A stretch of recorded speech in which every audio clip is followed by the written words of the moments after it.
Muy bien.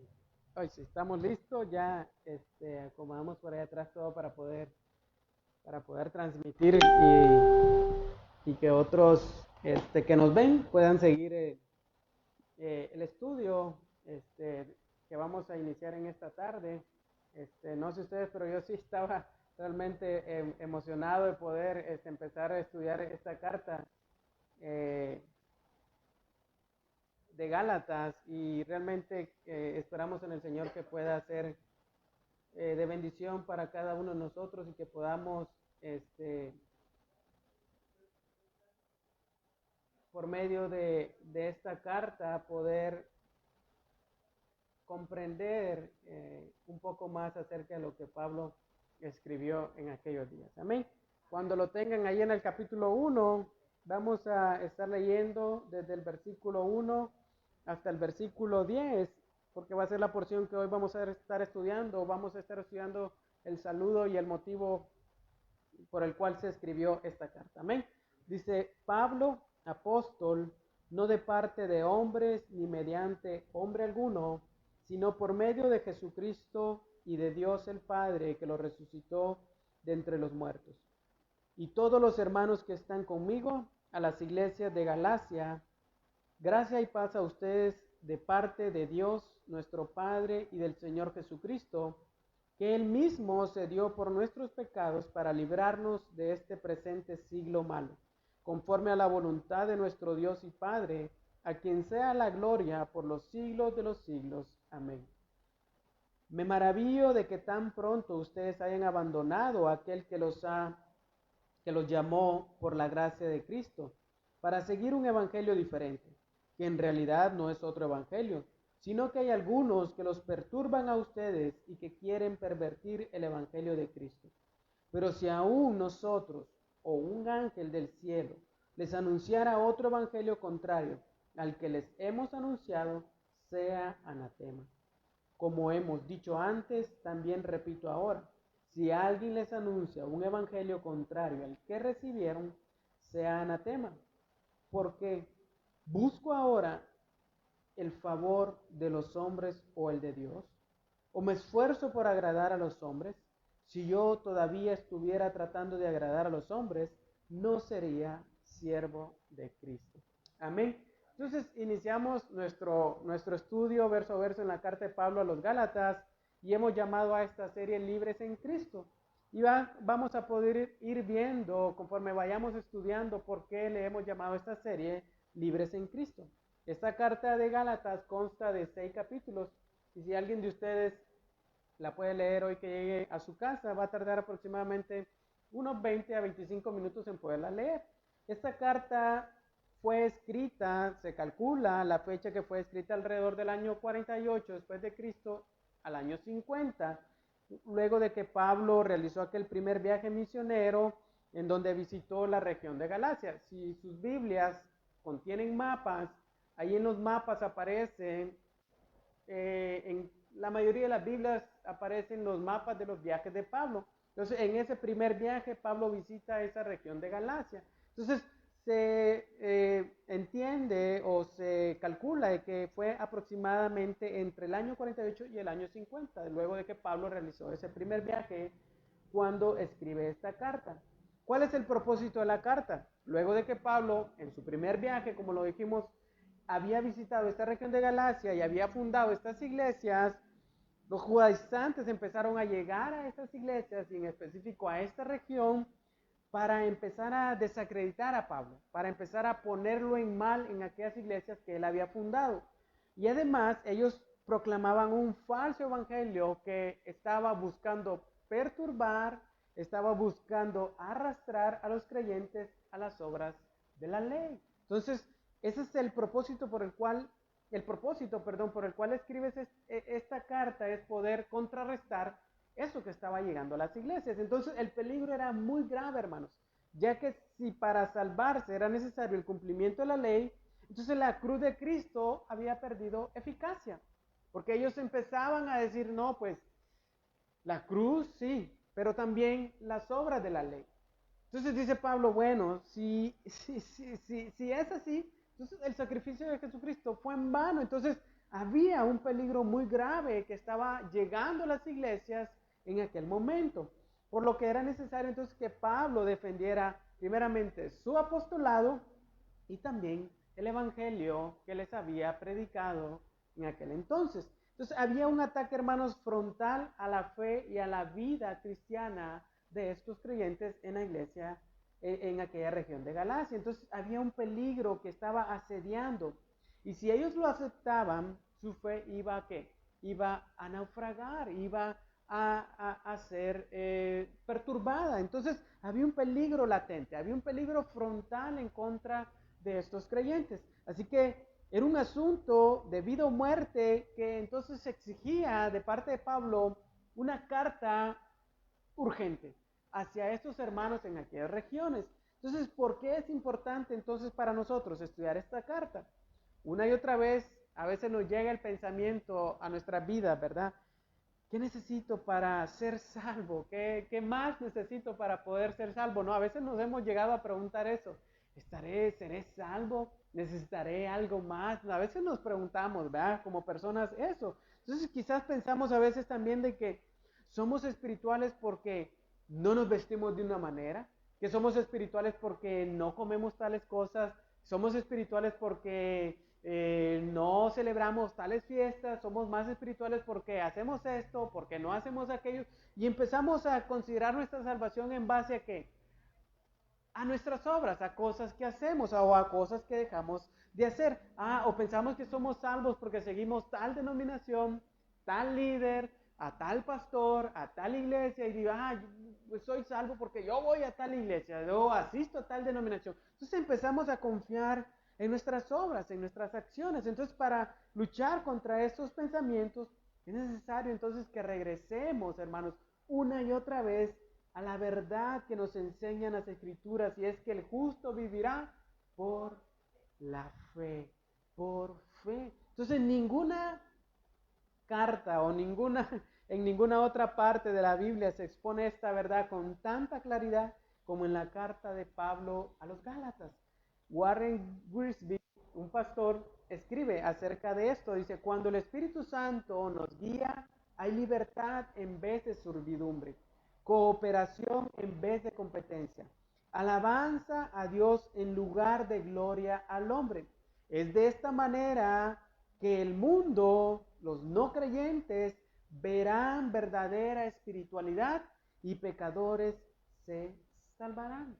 Es hasta que somos guiados por el Espíritu Santo.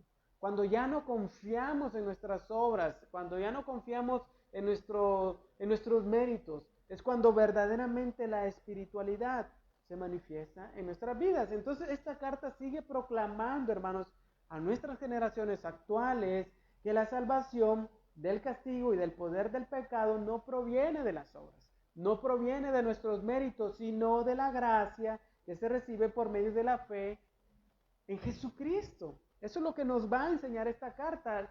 La salvación no viene por obras, la salvación no viene por nuestros propios méritos, sino por la gracia de Dios derramada por medio de su Hijo. Entonces, la salvación es por gracia, a través de la sola fe, como enseñaron los reformadores en aquellos tiempos. Entonces, es pertinente para nosotros, hermanos, el poder estudiar esta carta entonces. ¿Por qué? Porque los creyentes en estas iglesias estaban siendo arrastrados ¿a qué?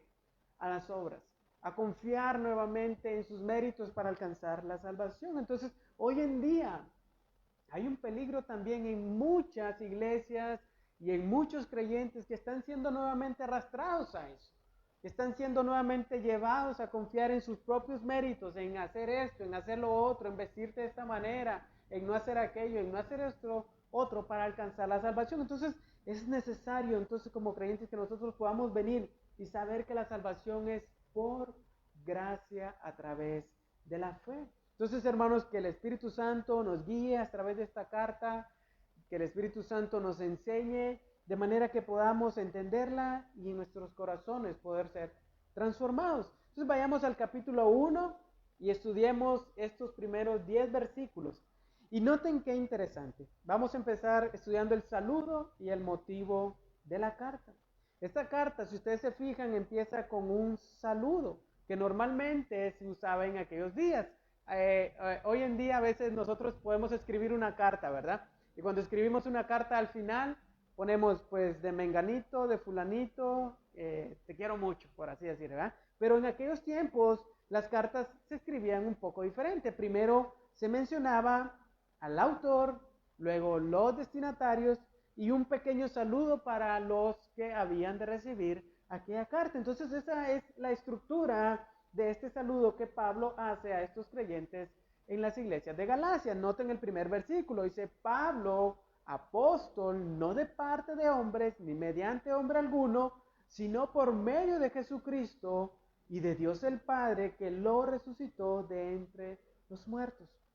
En este primer versículo entonces podemos observar que el autor de la carta es Pablo. Y, y tanto al principio como al final de la carta, en el capítulo 5, versículo 2, se nos confirma que es Pablo quien escribe esta carta. Ustedes lo pueden observar ahí, pueden ir al capítulo 5 y van a ver que es Pablo quien escribe esta carta. También hay evidencias externas que confirman que Pablo escribió esta carta. La iglesia del primer siglo atribuyó así directamente a Pablo esta carta. No había discusión en el primer siglo de que Pablo había escrito esta carta. Esa sería una evidencia externa, fuera de la carta, que confirma que Pablo la escribió. También creyentes como Eusebio, Ireneo, Tertuliano, Orígenes, Clemente de Alejandría, afirmaban de que Pablo había escrito esta carta. Esas serían referencias externas acerca de que Pablo es el autor de esta carta. Entonces vemos al autor primeramente. Una de las acusaciones que se le hacía a Pablo era de que él no era un verdadero apóstol, que Pablo no era un verdadero apóstol porque Pablo no había sido uno de los 12 de los que habían dado con el Señor Jesucristo. Entonces, esa era una de las acusaciones que se le hacía a Pablo. Por eso Pablo aquí dice, Pablo, apóstol, y nos llama la atención esa palabra porque apóstol significa simplemente enviado, un embajador, un representante. Cuando usted le manda, cuando yo mando a la tienda a sacar fiado, por así decir, yo le digo, por así decir, a mi hijo, dile que vas de parte de quien, de Josué, y que te dé una Coca-Cola, ¿verdad? Bien helada. Y entonces él va como un enviado mío, como un embajador, va en mi nombre. Entonces, la palabra apóstol significa eso, un enviado, un representante, alguien que va a hacer una tarea. Entonces, aunque Pablo no había pertenecido a aquellos 12 discípulos que anduvieron con el Señor Jesucristo, Pablo hace ver que él era verdaderamente un enviado, que él era verdaderamente un representante, un embajador del Señor Jesucristo. Pablo entonces dice, yo soy un apóstol, yo soy un enviado, tengo la autoridad como enviado entonces para hablar de parte de Dios a quienes han de recibir esta carta. Yo soy verdaderamente un apóstol, dice Pablo. ¿Por qué? ¿Por qué Pablo es un verdadero apóstol? Porque Pablo no había recibido ese llamamiento, como lo dice ahí, no lo había recibido de parte de los hombres, ni mediante hombre alguno, dice Pablo. Yo no recibí este llamado por los hombres. Yo no recibí este llamado por los 12 apóstoles. Pablo no ha recibido este llamado, lo dice ahí claramente, de parte de los hombres. Entonces, ¿dónde se originó el llamado de Pablo? Ahí lo dice en el mismo versículo. Fue llamado por medio de quién? De Jesucristo y de Dios el Padre. Noten qué interesante. El llamado de Pablo, el llamado no se originó en los hombres. Ya lo dijo. Soy un apóstol, soy un enviado, soy un representante, no de parte de los hombres, ni por medio de los hombres, sino por medio, a través del Hijo y el Padre. Por medio del Hijo. ¿Por qué por medio del Hijo? Porque cuando Pablo, se recuerdan, perseguía la iglesia, cuando Pablo era un perseguidor de la iglesia y iba con cartas de parte de los sacerdotes, de los líderes religiosos, iba a los lugares y sacaba, dice, de los templos, sacaba a los creyentes del pelo y los arrastraba y les daba muerte. Entonces, cuando él perseguía a la iglesia, a los creyentes, el Señor Jesucristo se le apareció cuando iba camino ¿a dónde? A Damasco. Dice que cayó al suelo, el Señor Jesucristo lo confrontó personalmente y le dijo, ¿por qué me persigues? ¿Por qué me persigues? Entonces Jesucristo, confronta a Pablo personalmente en ese camino a Damasco. Eso se encuentra en Hechos capítulo 9. Y él ahí mismo lo escoge. Y dice, este es un instrumento útil para mí. Y lo envía a predicar el Evangelio. Entonces dice Pablo, yo no recibí este llamado de parte de los hombres. Yo no recibí este llamado de parte de hombre alguno, sino fue el Señor Jesucristo quien me llamó, quien me escogió para servirle. Entonces, ese era el llamado que Pablo tenía, pero dice también de parte de Dios. Era un llamado de parte de Dios, se originó en Dios, vino directamente de parte de Dios el Padre. Y noten cómo lo dice aquí, que resucitó a su Hijo. Como lo dice más adelante en el versículo 15, dice que, pero cuando vean Dios, que me apartó desde el vientre de mi madre y me llamó por su gracia, tuvo a bien revelar a su Hijo en mí. Por eso dice, de parte de Jesucristo y de parte de Dios. Es Dios que en su voluntad eterna, es Dios que en su voluntad soberana escoge a Pablo. Y noten, dice, lo apartó ¿desde dónde? Desde el vientre de su madre. Es por eso que nosotros a nuestros hijos los debemos de guiar al Evangelio, a que conozcan al Señor, a que vean la gracia de Dios sobre sus vidas. Entonces vean cómo Pablo fue escogido desde el vientre de su madre y lo llamó por su gracia. Y le revela a su Hijo para que él lo anuncie y lo predique. Entonces dice Pablo, yo no soy un apóstol de parte de los hombres. Yo no soy un apóstol que fue llamado por los hombres, sino mi llamado fue un llamado de parte de Dios y de parte de Jesucristo. Entonces este no es solamente un dato cronológico que nos muestra también cuándo fue llamado Pablo al ministerio, sino que también era el fundamento teológico que Pablo tenía para anunciar el Evangelio. Él anunciaba a Jesucristo resucitado de entre los muertos. Ese era el fundamento teológico de Pablo también, por eso lo dice ahí. Dios el Padre que lo resucitó de entre los muertos. También no es solo un dato cronológico ni acerca de su llamado, sino también Pablo nos habla aquí que el fundamento teológico, que su evangelio es predicar a Jesucristo resucitado. Entonces, este era Pablo, escogido por Dios, escogido por el Hijo, y es quien escribe a estos hermanos en Gálatas, por lo que estos hermanos entonces necesitan prestar mucha atención a las palabras que Pablo va a escribir en su carta. Entonces es necesario también que nosotros como creyentes, en base a esa autoridad que tiene Pablo, entonces podamos también, por medio del Espíritu Santo, poner atención a lo que está escrito aquí. Entonces vamos al siguiente versículo y veamos quiénes eran los destinatarios de esta carta. Dice el versículo 2, y todos los hermanos que están conmigo, ¿a quiénes? A las iglesias de Galacia. No de Galaxia, ¿verdad? Ni de Galacia. Observemos aquí, entonces Pablo está acompañado por otros hermanos y los incluye en este saludo. No sabemos quiénes son estos hermanos, no sabemos quiénes eran.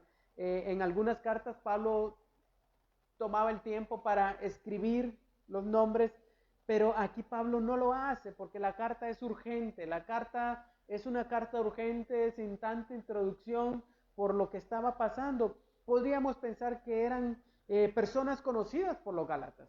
Podríamos pensar que eran creyentes que ellos ya conocían, por lo que no es necesario quizás presentarlos nombre por nombre.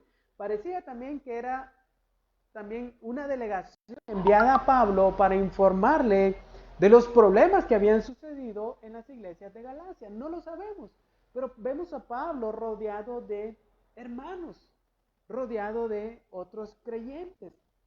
Pero entonces la pregunta es, ¿dónde se ubica Galacia? ¿Dónde y quiénes eran estos hermanos gálatas? Galacia era una provincia romana ubicada en la parte central de Asia Menor. Como les dije, si ustedes tienen un mapa en sus Biblias, ahí aparece una región llamada Galacia. Era una provincia romana. Ahí se encontraban estas iglesias que Pablo había fundado y hoy en día es lo que podríamos llamar Turquía. ahí se encuentra esa región de Galacia, en lo que hoy es Turquía. Galacia fue fundada por emigrantes de la Galia. Galia era Francia. Ellos habían emigrado hacia ese lugar, por eso se le llamó Galacia. Eran emigrantes de la Galia francesa. Pablo había ido a ese territorio en su primer viaje misionero, como lo hemos dicho en capítulo 13 de Hechos. Y a través de ese viaje, Pablo predicó en las ciudades de Antioquía, Iconio, Listra y Derbe, que se encontraban en esa región de Galacia. Las congregaciones de Galacia estaban constituidas por mezclas de judíos y gentiles. Y es a estas iglesias a quienes Pablo entonces escribe esta carta debido a lo que está pasando. Pablo no era un desconocido. Pablo no es alguien que dice, le ocurrió, le voy a escribir a estos a ver qué onda por allá. No, Pablo no era un desconocido. Pablo no era un extraño escribiendo. Pablo era el fundador de estas iglesias. Era el que les había llevado el evangelio. Él era el que les había llevado el mensaje de parte de Dios, por lo que esto le daba toda entonces la autoridad para poder preocuparse por ellos. Pablo dice, para empezar, soy apóstol de parte de Dios, el que me ha encomendado este trabajo. Y segundo, pues soy el fundador, me preocupo por ustedes. Entonces Pablo tiene razones para escribir. Pablo tiene esa preocupación por ello. Entonces vemos, luego de ver los destinatarios de esta carta, ahora la última parte del saludo, versículos 3, 4 y 5. Dice, gracia y paz a ustedes de parte de Dios y de nuestro Padre y del Señor Jesucristo, que Él mismo se dio por nuestros pecados, vean, para librarnos siglo malo, conforme a la voluntad de nuestro Dios y Padre, a quien sea la gloria por los siglos de los siglos. Amén. Desde el principio de su carta, Pablo presenta, si ustedes se observan en estos versículos, Pablo presenta claramente el mensaje del Evangelio, porque era el que los judaizantes estaban pervirtiendo. La frase en el versículo 3 que dice, gracia y paz de parte de nuestro Dios, era un saludo muy característico de Pablo. Si ustedes se fijan en Romanos, en 1 y 2 de Corintios, al principio, en Efesios, en Filipenses, van a encontrar que Pablo usaba este saludo comúnmente. Era un saludo casi como introductorio en sus cartas. Entonces era un saludo muy característico de parte de Pablo, gracia y paz. Pero ¿qué significa gracia y paz? Gracia es la palabra griega que significa charis, y la otra palabra, paz, es la palabra judía que significa shalom. Entonces reflejaban la mezcla de las culturas dentro de la iglesia, tanto judíos como gentiles. Pero estas dos palabras no solamente eran un saludo, eran dos palabras que tenían una relación muy estrecha. Así como existe la causa y el efecto. Eran palabras que estaban muy unidas. ¿Por qué? Porque la gracia es que es el favor inmerecido de parte de Dios. Es su perdón que no merecíamos, que trae salvación al pecador. La gracia trae la paz. La paz es el estado que ahora tiene todo aquel que ha sido perdonado, aquel que ha sido ahora reconciliado con Dios. Es esa paz que sobrepasa ¿qué? Todo entendimiento. Un ejemplo de esto podría ser cuando los polluelos están debajo de las alas con la gallinita, ¿verdad? Y que está la gran tormenta afuera. Esa es la paz que Dios nos da. Que en medio de las adversidades, que en medio de las turbulencias, de las tormentas de la vida, Él nos tendrá protegidos bajo sus alas. Es la paz que Dios nos da, que sobrepasa todo entendimiento. No quiere decir ausencia de problemas, no, es en medio de los problemas la paz de Dios. Por eso Jesús dijo, la paz les dejo, mi paz les doy. Pero yo no se las doy como se las da ¿quién? Como se las da el mundo. Mi paz es una paz que sobrepasa todo entendimiento. Entonces, la paz, hermanos, es el efecto de que de la gracia en nuestra vida. No podemos tener paz si primero no hemos recibido el regalo inmerecido, la salvación. Por eso es que Pablo está escribiendo a estos creyentes. Estos están siendo perturbados de la gracia. Ellos están siendo movidos de la gracia. Por lo tanto, entonces están preocupados, perturbados, llenos de inseguridades, sin paz. Entonces Pablo escribe por eso con mucha premura esta carta. Como lo dice Pablo en Romanos 5:1, habiendo sido justificados por la fe, ahora tenemos paz para con Dios por medio de nuestro Señor Jesucristo. Entonces, la paz es el resultado ¿de qué? De la gracia de Dios en nuestras vidas. La paz y la gracia, dice Pablo, tienen un origen, tienen una fuente. Ahí mismo en ese versículo dice, desde Dios, nuestro Padre, y del Señor Jesucristo. Noten, la gracia y la paz tienen una fuente. No vienen así por así, no, vienen de parte de Dios y de nuestro Señor Jesucristo. Es decir, nos fue dada por Dios, pero fue comprada para nosotros por medio de ¿quién? De nuestro Señor Jesucristo.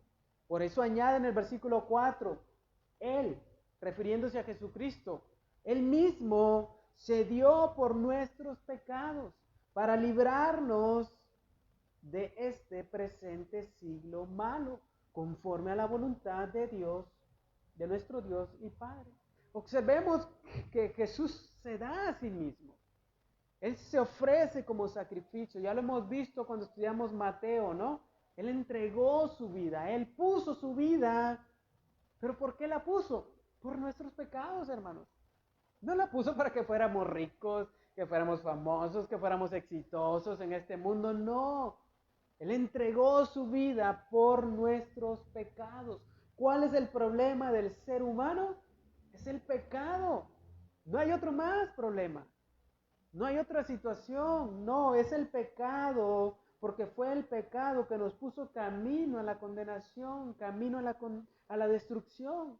Es el mal profundo que padece la humanidad, es universal, no puede curarse como pretendían estos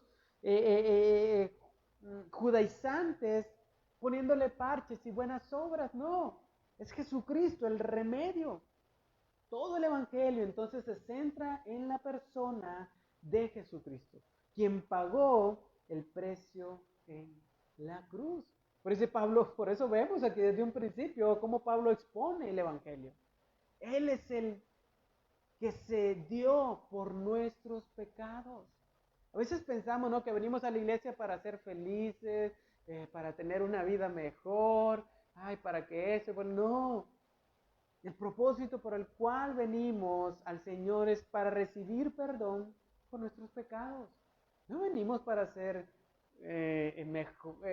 exitosos y esto y lo otro. No, venimos para recibir perdón por nuestros pecados. Y todo se centra en su obra, en el sacrificio, en el pago que él hizo en la cruz. Por eso vemos que al pagar el precio en la cruz por nuestros pecados, Jesucristo tuvo y fue ¿qué? Librarnos, como lo dice ahí, rescatarnos ¿de qué? De este presente siglo malo. Ese es el propósito del sacrificio del Señor Jesucristo. No hay otro propósito más. Es librarnos del pecado, librar a los pecadores de la esclavitud del pecado. Y ese es el tema principal de esta carta, la libertad en Cristo, la libertad que Él nos ofrece por medio de su sacrificio. Entonces no somos nosotros quienes nos libramos. Como algunos dicen, no, los invitas a la iglesia y te dicen, no, cuando ya resuelva esta situación, pues voy a ir a la iglesia. No, hermanos, no somos nosotros quienes nos libramos, sino que fue Él quien nos salvó, nos sacó para que ahora nosotros podamos caminar en santidad por medio del Espíritu Santo. Entonces, nos libró de este presente siglo malo, que al hablar de este presente siglo malo se refiere a este mundo gobernado por Satanás. Ya no vivimos para el mundo, ya no estamos esclavizados al mundo. Claro, vivimos en este mundo, pero ya no vivimos para el mundo, que era muy diferente como era antes. Antes vivíamos en el mundo y para el mundo. Ahora vivimos en este mundo, pero no para el mundo. Entonces pregunta, hermanos, preguntémonos en este momento aquí, ¿ya fuimos libertados de este mundo? ¿Ya fuimos liberados de parte de él? ¿O todavía estamos esclavizados a este mundo, a este presente siglo? vean el énfasis del evangelio que Pablo trae. No está en lo bueno de una persona, sino en qué? En el sacrificio de nuestro Señor Jesucristo. No tenemos nada nosotros que traer por nosotros mismos delante de Dios. Lo único es el pecado.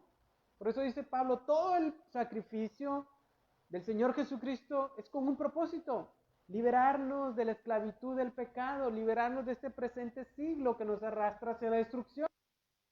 Esto fue conforme, dice Pablo, a la voluntad de Dios Padre. Es Dios quien en un plan eterno, como lo hemos visto, en un plan determinado, tuvo a bien enviar a su Hijo para nuestra salvación. Por eso dice en Hechos 2:23, fue entregado por el plan determinado y el previo conocimiento de Dios. Desde antes de la fundación del mundo, dicen en Efesios, el Cordero ya estaba preparado. Entonces había un plan, había una voluntad de Dios en cuanto al sacrificio de su Hijo. Entonces usted y yo, hermanos, no podemos comprar con obras la salvación, porque esta salvación ya fue pagada por Cristo. No podemos ofrecer nada. Entonces el resultado de la salvación son las buenas obras y no al revés.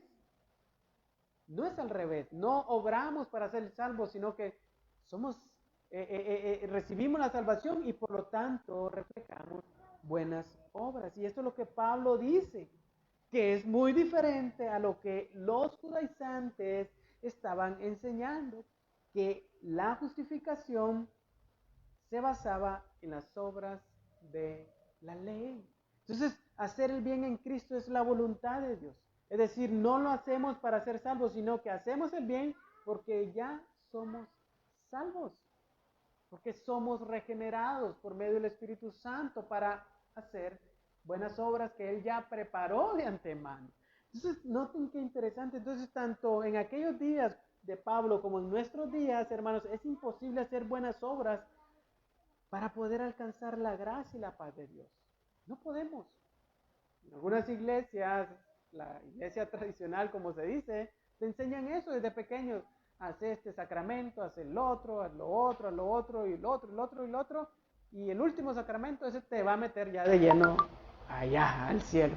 Y allá te abre la puerta del portón San Pedro para que entres para adentro. Es lo que dice. Entonces, hay ese énfasis en hacer obras para poder alcanzar la gracia y la salvación.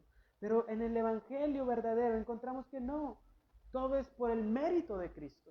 Todo es por el favor de Dios por medio de su Hijo. Entonces todo lo que tenemos se debe a Dios.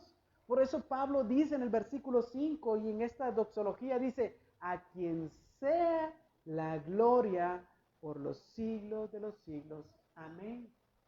El hombre no tiene méritos. El hombre no presenta nada. Toda la gloria es para Dios. Toda la honra es para Dios. Mientras los falsos maestros buscaban su propia gloria, la motivación de Pablo era siempre glorificar a Dios. Esa es la diferencia entre un falso y un verdadero evangelio, hermanos. El falso evangelio que busca que el hombre se lleve los méritos, que el hombre sea el que sea exaltado, que el hombre sea el que sea aquí vanagloriado. Pero el verdadero evangelio es el que te lleva como creyente únicamente a glorificar a Dios. Y nosotros simplemente somos instrumentos de parte de Dios. La motivación de Pablo es siempre glorificar a Dios. Entonces, preguntémonos nuevamente, al poder ver el propósito de la muerte de Cristo, como lo menciona Pablo, preguntémonos cómo afecta esta verdad en nuestra vida. ¿Confiaremos en nuestras obras para alcanzar la salvación o confiaremos en la obra de Cristo? Ahora notemos cómo Pablo ya expuso el Evangelio en estos versículos, de entrada, ¿verdad? Pablo ya presenta el Evangelio, presenta la verdad que les ha predicado y vemos la diferencia entre las enseñanzas que estos judaizantes traían.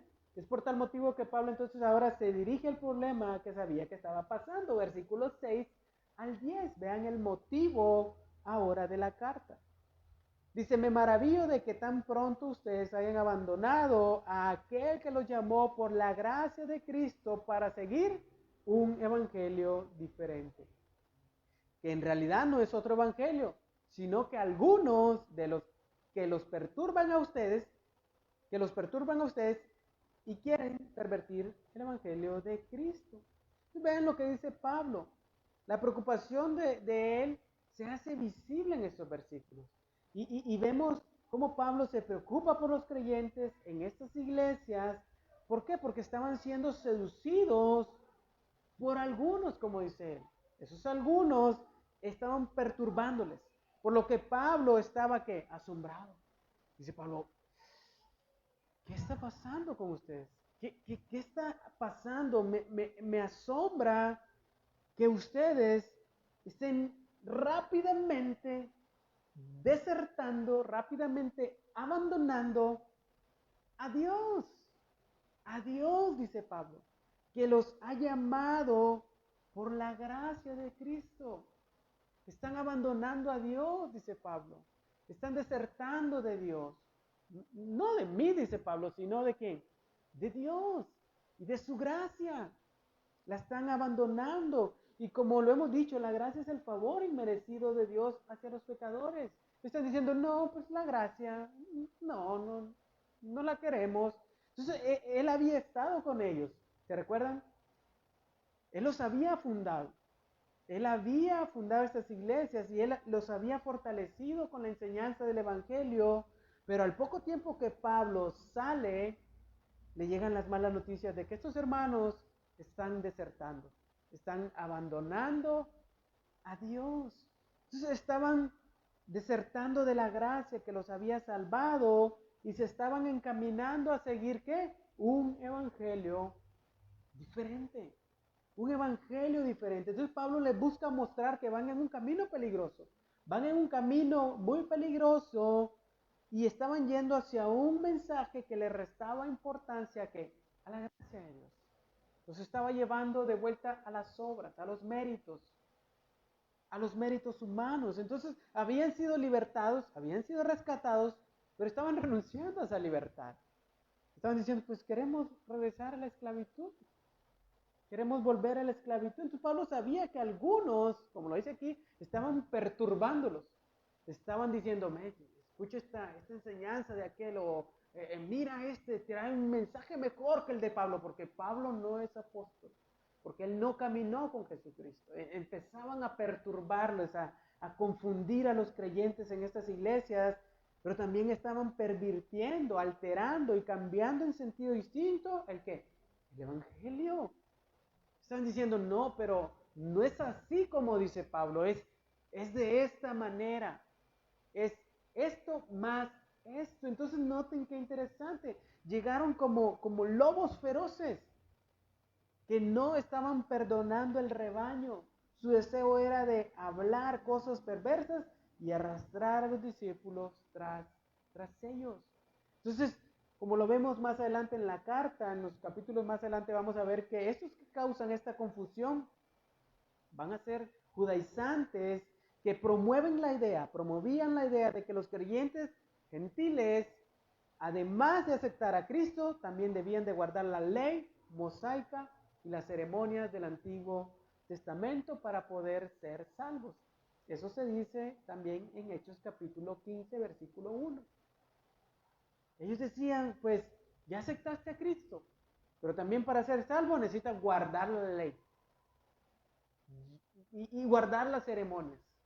El Shabbat, y que no sé qué, y que este día, y que tal fiesta judía, y que la circuncisión, y que no sé qué. Empezaban a meter todos esos ritos y ceremonias de la ley judía. Cristo más esto. Cristo más esto otro. Te da la salvación. Pablo dice, son estos los que están causando esa confusión, esa confusión entre ustedes. Entonces, en nuestros días, hermanos, sigue pasando algo muy similar. Muchos creyentes están desertando, abandonando a Dios, que los ha llamado por la gracia de Cristo, para seguir un evangelio diferente, un evangelio distorsionado, un evangelio que les dice, Cristo más esto. Cristo más esto otro.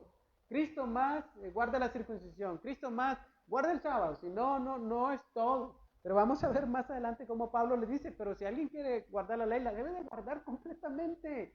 No solamente una parte. Entonces por eso Pablo llama que este es un evangelio diferente, distorsionado, donde hoy hay iglesias donde se les dice, cree en Jesús, pero también debes de hacer esto, o no te debes hacer esto, no debes de hacer aquello, cumple con esto, cumple con lo otro. Entonces empiezan a añadir obras, méritos para lograr la salvación. Hoy en nuestros días está llegando mucho de eso, hermano, por lo que tenemos que tener mucho cuidado y no apartarnos de la gracia de Dios en Cristo Jesús. Entonces, esta es la razón por la que Pablo escribía esta carta. Estaba muy preocupado, muy asombrado por el bienestar espiritual de sus creyentes en Galacia. Sus hermanos en Cristo estaban desertando del Dios de la gracia y estaban regresando a vivir bajo las normas y bajo sus propios méritos. Dice Pablo, no es el evangelio. Ese no es el evangelio que yo les he anunciado. Entonces por eso que Pablo los denuncia a estos perturbadores con términos muy fuertes e incluso habla de una maldición para aquellos que anuncien un evangelio diferente del anunciado. Versículo 8 y 9, vean lo que dice.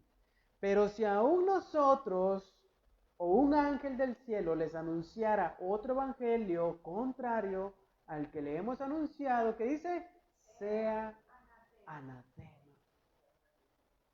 Y como dice Pablo, como hemos dicho antes, en el versículo anterior, lo repito ahora. Si alguien les anuncia un evangelio contrario al que recibieron, sea anatema. Lo vuelve a repetir como quien dice para que quede bien recalcado este punto. Si alguien les viene a anunciar un evangelio distinto, contrario al que ya se les ha sido anunciado, que es el evangelio de la gracia, tal persona sea anatema, sea maldito. Entonces vean cómo a Pablo no le importa quién fuera a predicar.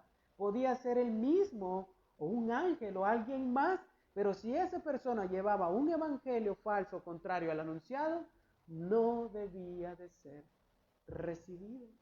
Esto no quiere decir que Pablo tiene la verdad absoluta, no. Lo que Pablo está diciendo es, yo soy un instrumento del Señor para llevar su evangelio, el evangelio de la gracia en Jesucristo. Entonces el Señor podía usar a alguien más, pero lo que Pablo está diciendo es que si alguien más lleva un evangelio diferente, contrario al anunciado, esa persona era anatema, era maldita. ¿Qué es un anatema? Era aquello que era separado, destinado para ser destruido por Dios. Maldito. Era apartado para la destrucción por Dios. Entonces, en este caso, Pablo decía que quien anunciara un evangelio contrario sería destruido. ¿Por qué? Por Dios. ¿Por qué? Porque está pervirtiendo, está llevando un evangelio diferente. Entonces, por eso tenemos que tener mucho cuidado nosotros, como líderes, como personas, de no anunciar algo que no es conforme a la palabra de Dios, porque terminaremos en la destrucción de parte de Dios. Y hoy en día, hermanos, necesitamos esta misma certidumbre nosotros, esta misma convicción, estar siempre dispuestos a no recibir un evangelio contrario al de la gracia de Dios en Jesucristo. Tener una convicción clara del evangelio. Entonces los adversarios de Pablo lo habían acusado también de acomodar su mensaje al gusto de las personas. Es decir, este Pablo, cuando está con estos dice una cosa y cuando está con ellos dice otra cosa. Por eso dice Pablo en el versículo 10. ¿Por qué? ¿Busco ahora el favor de los hombres o el de Dios? ¿O me esfuerzo por agradar a los hombres? Si yo todavía estuviera tratando de agradar a los hombres, no sería siervo de Cristo. Es lo que dice Pablo. Pablo nos dice, yo no trato de agradar a los hombres. El ministerio de Pablo no vino de hombre alguno, ¿se recuerdan? No provino de hombre alguno, ni tampoco su mensaje, como lo dice en el versículo 12. No fue de parte de los hombres, vino directamente de Dios, de su Hijo. Entonces, ¿por qué Pablo iba a temer a los hombres? ¿Por qué Pablo iba a buscar agradarles? Su deseo, el deseo de su corazón era de agradar solamente ¿a quién? A Cristo, a el Padre. Si su mensaje lo daba para agradar a los hombres, como lo dice, entonces dice, yo no soy siervo de Cristo. Yo no soy siervo de Cristo, dice Pablo. La palabra nos dice que nadie puede servir a dos señores.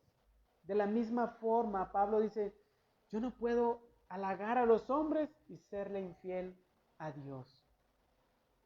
Necesito ser fiel a Dios. Yo soy un siervo de Dios. Mi mensaje no es para agradar a los hombres. Mi mensaje no es para endulzarles el oído y que ustedes salgan contentos de aquí y que crean lo que no dice el Evangelio. No. Dice Pablo, mi mensaje es de parte de Dios. Y quiero agradar a Dios. Quiero ganar el favor de Dios, no el favor de los hombres. Pablo no era un político. Pablo no era alguien que buscaba quedar bien con las personas. Él es un embajador de parte de Dios. Su tarea es predicar el evangelio, no ganar amigos. Dice Pablo, yo no quiero ganar amigos, ni quiero ganar público en este lugar, no me importa si hay pocos aquí. Mi deber es predicar el mensaje, tal y como fue escrito. Por eso en 1 Tesalonicenses 2:4 dice, sino que así como hemos sido aprobados por Dios para que se nos confiara el evangelio, dice Pablo, así hablamos, no como agradando a los hombres, sino a Dios que examina nuestros corazones. Pablo solo buscaba la aprobación de Dios, la aprobación de Cristo. Y así debe ser, hermanos. Así debe ser cuando hablamos de la palabra de Dios. No debemos de exponer el evangelio buscando quedar bien con fulanito, quedar bien con menganito, quedar bien con el hermano que es el mero aquí, el que diezma fuerte, y si predicamos algo se nos va a ir. No, hermanos, no se trata de eso. Debemos de exponer el evangelio viendo que Dios está examinando nuestros corazones, buscando la aprobación de Dios, buscando el favor de Dios, no buscando hacer amigos, ni que la iglesia crezca porque le damos por su lado. No, debemos de buscar el favor de Dios, la aprobación de Dios. Lamentablemente hoy en día en muchos lugares primeramente se busca exponer un evangelio que gane el favor de las personas, que quede bien a las personas, que agrade a las personas, que las personas se sientan a gusto y que la gente diga, ay, qué bonito predicó el pastor, sí, me gusta cómo predica porque esto y lo otro, pero a veces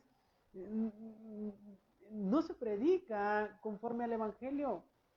Entonces, un evangelio que agrada a los hombres, un evangelio donde las personas piden su platillo a la carta, y quiero que el pastor hoy predique de esto, quiero que el pastor hoy nos predique de esto otro, y ahí va el pastor a darles por su lado.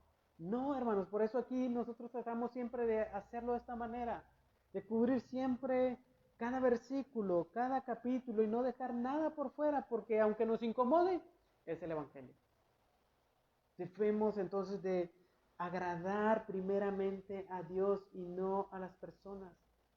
No buscar que las personas se sientan cómodas. Charles Spurgeon decía, oh pecador, escucha el mensaje. Hoy decimos, ven a Cristo y acéptalo. Y como rogando, como que el Señor estuviera rogando a la gente. No, hermanos.